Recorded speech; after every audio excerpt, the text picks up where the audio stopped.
আলহামদুলিল্লাহ। কথায় আছে না, কে বলেছে নারী শুধু বাবার বাড়ি রাজকন্যা হয়ে থাকে?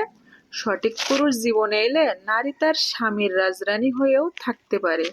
তো আলহামদুলিল্লাহ, আমি এমন একটা পরিবার পেয়েছি, শ্বশুরবাড়ি পরিবার, যে পরিবারের প্রত্যেকটা মানুষ আমাকে অনেক ভালোবাসেন। আমিও তাদেরকে অনেক বেশি ভালোবাসি। আল্লাহর কাছে লাখো লাখো শুক্রিয়া জানাই, আমি আমার বাপের বাড়ির প্রত্যেকটা মানুষের কাছে যেমন ভালো একটি মেয়ে, তেমনি আমার শ্বশুরবাড়ি পরিবারের প্রত্যেকটা মানুষকেও ভালো পেয়েছি।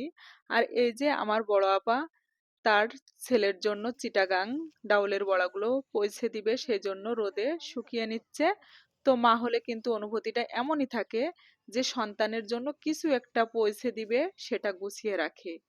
আর এদিকে আমার বড় ভাবি আর আমি আমার বড় আপার জন্য বেনাপোল বাজার থেকে সায়া, ম্যাক্সি ও ওন্না এইগুলোই বড় আপার জন্য নিয়ে আসলাম, কারণ বড় আপা তো শাড়ি পরে না, সেজন্য এটাই নিয়ে আসলাম। তো বড় আপাকে অনেক রিকোয়েস্ট করলাম আমাদের সাথে চলেন, তো আপা কিন্তু আমাদের সাথে আসলো না। আর এদিকে এই যে আমাদের পরিবারের বড় ভাইয়া, ডাক্তার ভাইয়ার দোকান। তো আমাদের এই ভাইয়া কিন্তু অনেক সুন্দর ট্রিটমেন্ট দিয়ে থাকেন আমাদের ডাক্তার ভাইয়ার জন্য। সবাই দোয়া করবেন। আল্লাহ হাফেজ, আসসালামু আলাইকুম। দেখা হচ্ছে নতুন কোনো পরবর্তী ভিডিওতে।